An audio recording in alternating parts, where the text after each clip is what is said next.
Tantor Audio, a division of Recorded Books, presents Ice Dragon by D.K. Holmberg, narrated by Matt Godfrey. Chapter 1. Movement caught his attention. Jason swung his bow around, peering out through his left eye as he took aim, solidifying and readjusting his stance now that he'd moved.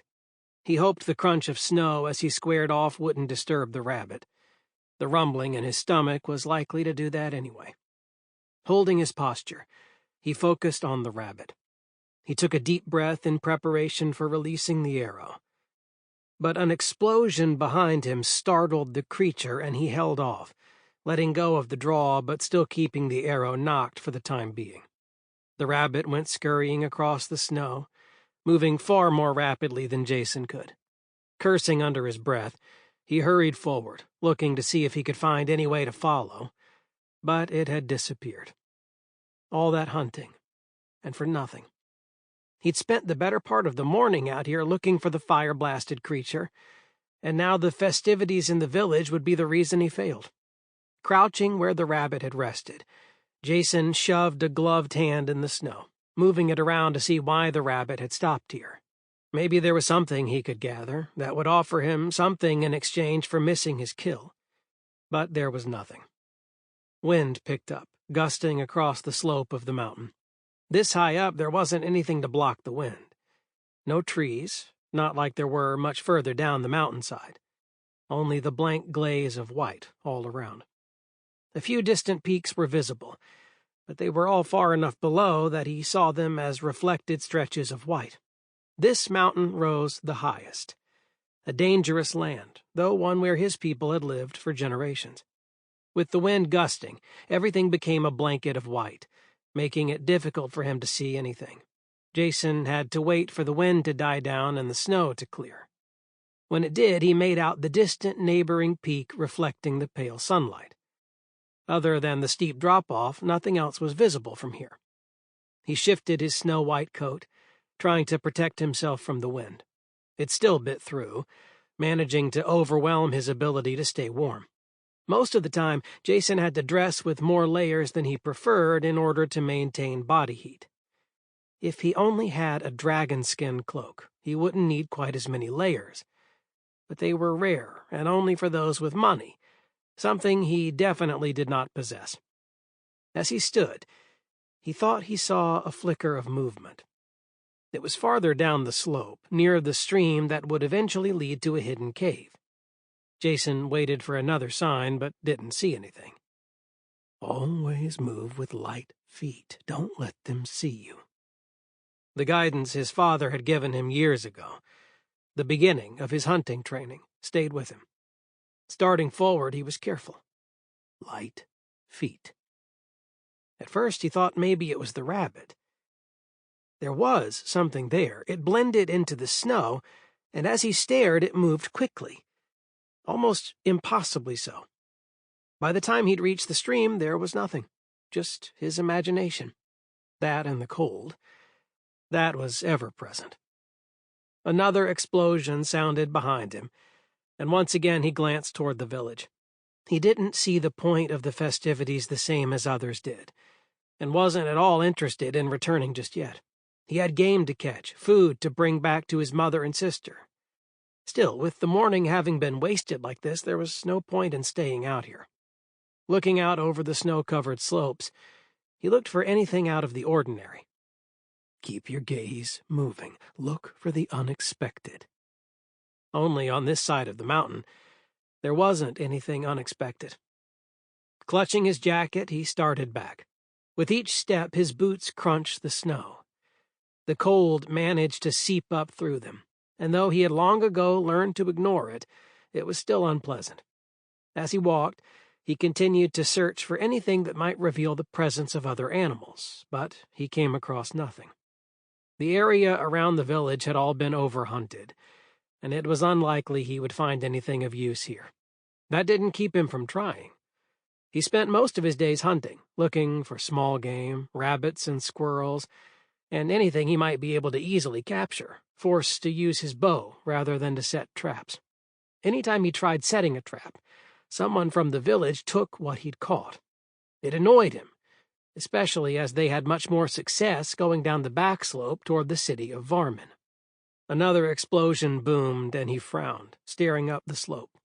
The mountain village was an hour from here, far enough of a walk that it would take him considerable time to return, and yet he still heard the sounds of the explosions, the festivities of those within the village.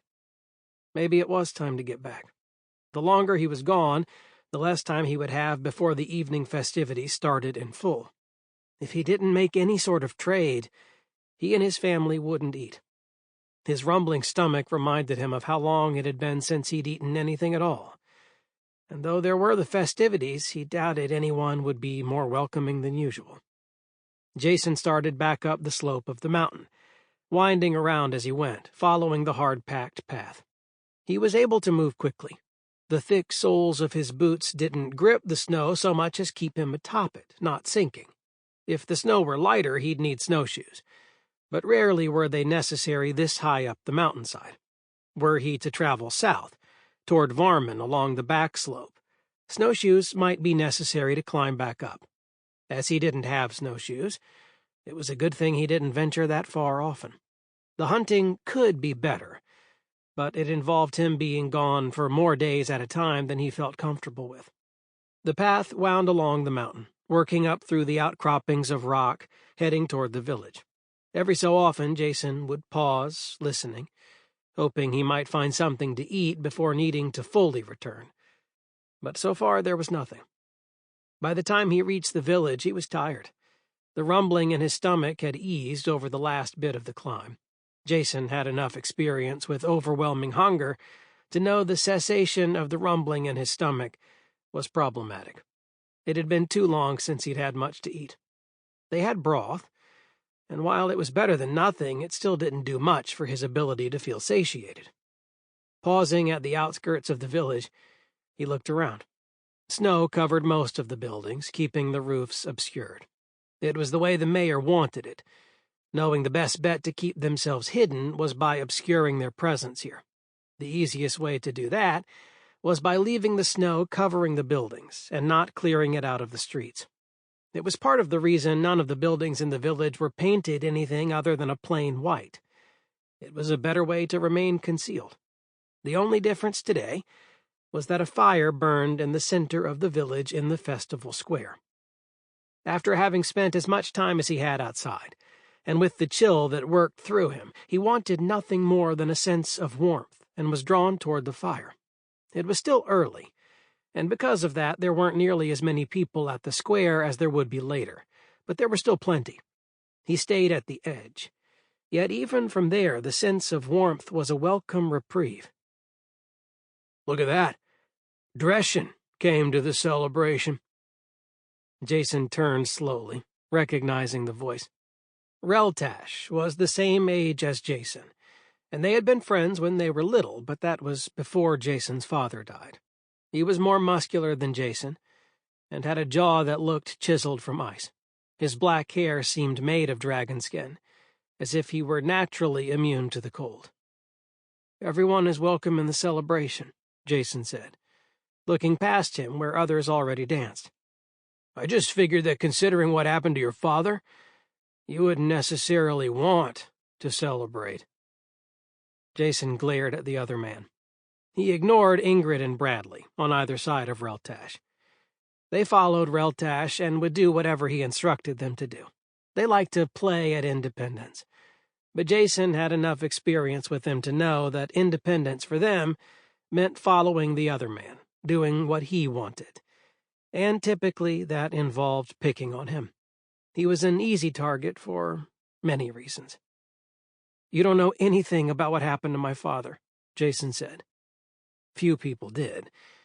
That was the problem. "I think everyone in the village knows what happened to your father, Dreshen." He started forward, shouldering past Jason. Reltash was nearly 2 hands taller than Jason, and considerably larger, a typical size for those within the village.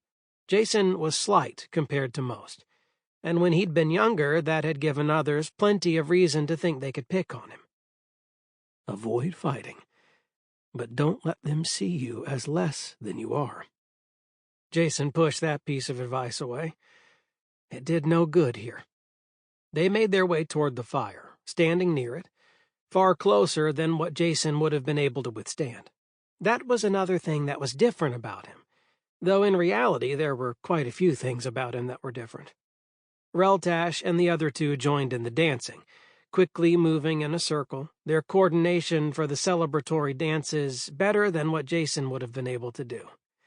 He didn't have the same rhythm that they did. "I hope you can ignore them." Jason turned and smiled at Tessa. She was one of the few who was kind to him, and yet eventually Jason knew that would change. There was a limit to kindness within the village out here, as remote as they were and dependent on each other. Strength was prized, and Jason had proven that he wasn't nearly as strong as so many others. "I ignore them as well as I can," he said. Tessa had the pale complexion of so many within the village, and a thick dragon-skin hat covered her head, obscuring her golden hair, leaving only her round face visible. The stitching along the border of the hat marked her family crest, that of one of the first of the dragon hunters, though the last of the dragon hunters had been decades ago. It did nothing to diminish her family's position in the village. "I do share their surprise," Tessa said. "Why?" She shrugged, meeting his eyes. She had two blue eyes, fitting in far better than he did with his mismatched blue and silver eyes. "Considering what happened with your father, that was long enough ago." "A year. That had to be long enough now. His family demanded it be." "I've moved on." "That's good." Tessa rested a gloved hand on his arm. "I'm always thankful for your father on the festival." "Most people don't see it like that." "Most people don't know what he did for me," Tessa said. She smiled at him again, and Jason tried to smile back, but he didn't feel it the way he should. Tessa was being kind to him, the same way she was always kind to him, but he couldn't help but feel as if it were a pitying sort of kindness. He didn't want anyone's pity. His father had died, protecting her. He had been strong, a hunter to the end, the kind of man Jason would never be. The way he blocked the burst of flame? A dragon. That was what had killed him. "I sometimes wonder what it looked like, but I never got a clear glimpse. Your father sent me running before I had the chance to do so. Had he not, I probably would have died with him. When I came across the hunters—" "I know." She sighed. "I shouldn't remind you. I'm sure it's harder at this time." It hadn't been. Tessa reminding him made it so it was. He'd be proud he saved you. That was the truth, too. His father would have been proud that he'd managed to save her. He would have been prouder had they caught the dragon. There had been no sign of it. Nothing other than the charred remains of his father and the stories Tessa brought back. After years without a single dragon sighting, one would suddenly appear and take his father from him. "I'm glad you came," she said. "I am too. Better here than imagining things down the slope."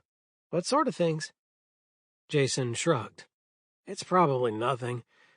My imagination, the snow, all of it made me think there was something where there was not."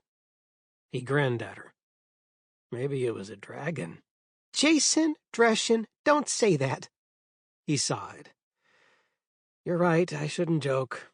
Not about that." "You should not." She watched him for a moment before hurrying off, joining the others near the fire. It was the advantage their dragon-skin jackets offered. Not only were they more immune to the heat, something he most certainly was not, but the dragon skin seemed to absorb the heat, holding on to it and offering a warmth that remained for much of the year. It was the other reason that dragon skin was so prized. It was similar to tellum, the ore mined near them. A small amount of the ore produced significant heat. Those with money were able to weave it into their clothes, and many of the wealthy of the village, and there were some, used it instead of dragon skin. Another explosion went off, this one not far from him.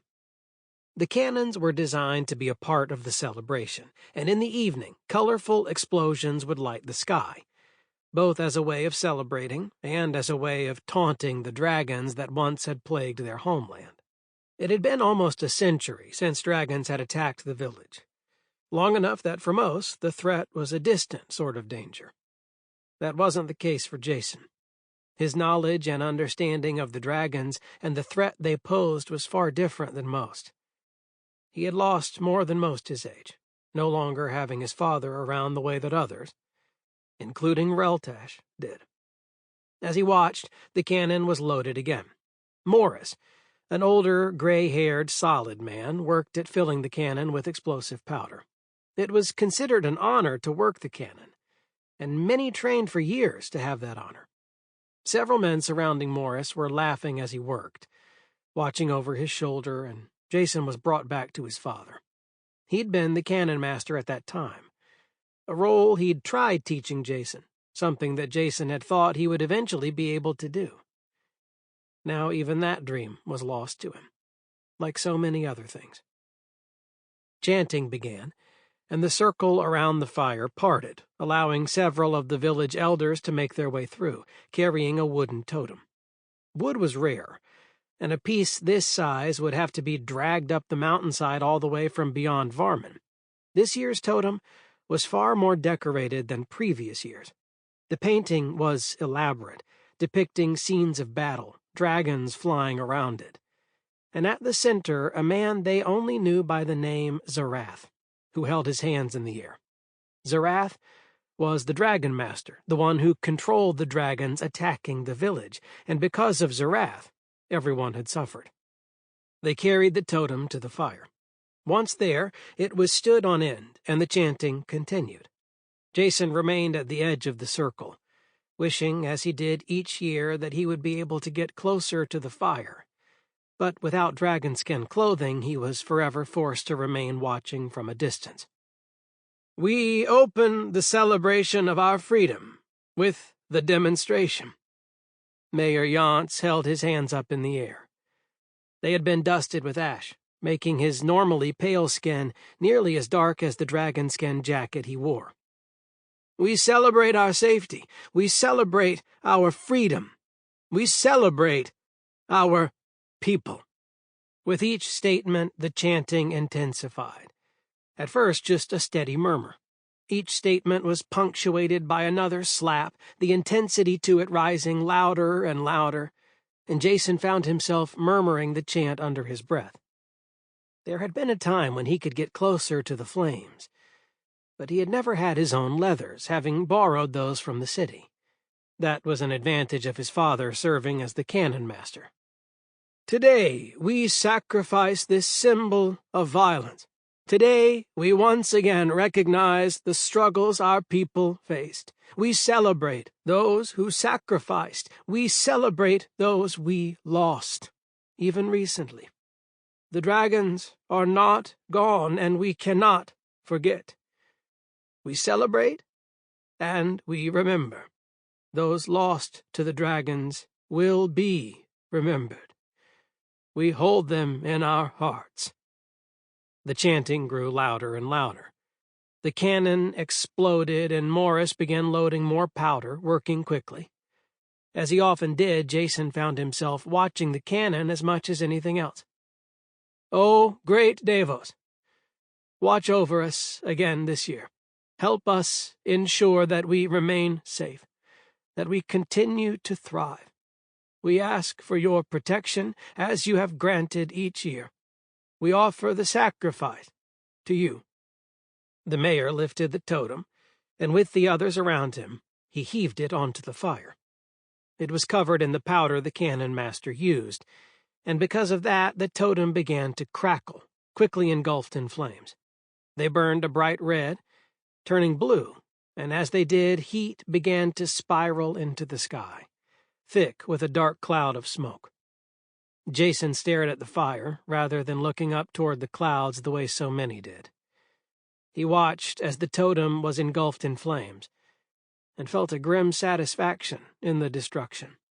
The flames had consumed so much for his people, and even more for himself.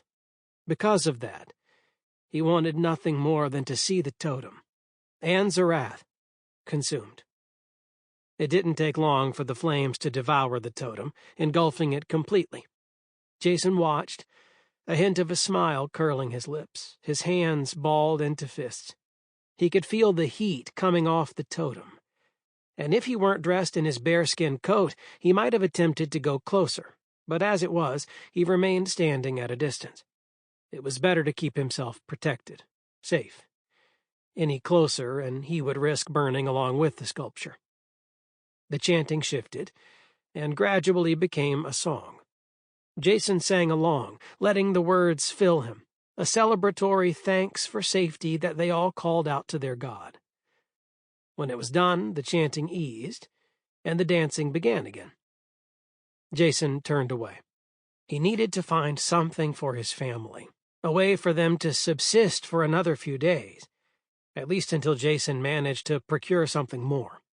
The hunting had been difficult this winter, though it was never easy in these lands, at least not for him.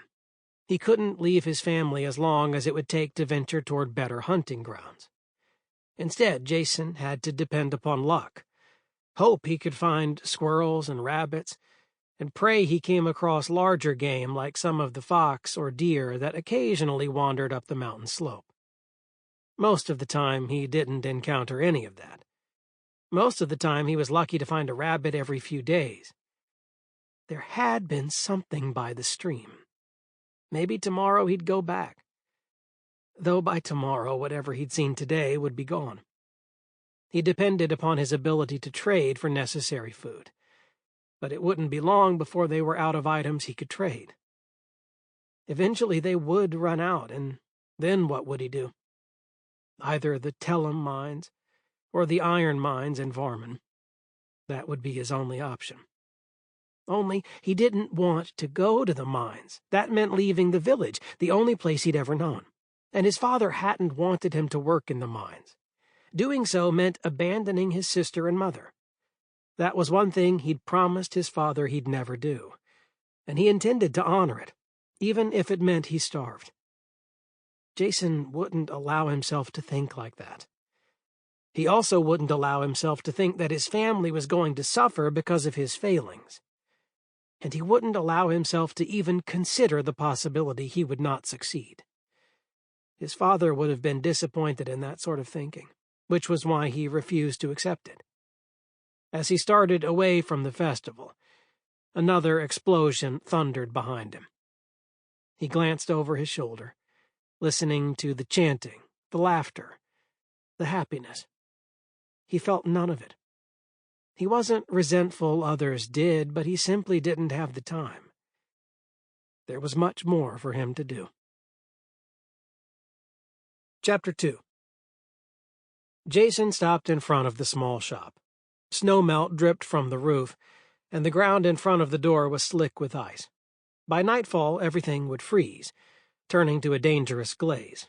Each morning, the shop owners would need to break up the ice, typically by mixing it with more snow, using that as their way to ensure that no one got hurt walking into their store. It was part of the reason boots like those Reltash wore would be so prized. Jason's boots were less so. Partly that was due to the fact that his boots didn't have much grip, but partly because they were made of bearskin. While warm, they weren't nearly as high quality as those made from dragon skin.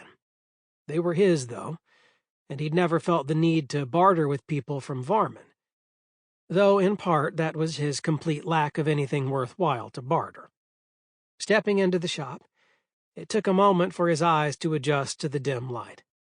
"I'll be right with you," a voice from the back of the shop said. Jason remained in the doorway as his eyesight continued to adjust. As it cleared, he looked around the inside of the shop, surveying everything here. Master Eric had some of the best meats in the village, and he had often taken pity on Jason, though he kept worrying about the time when Master Eric would no longer have the same kindness.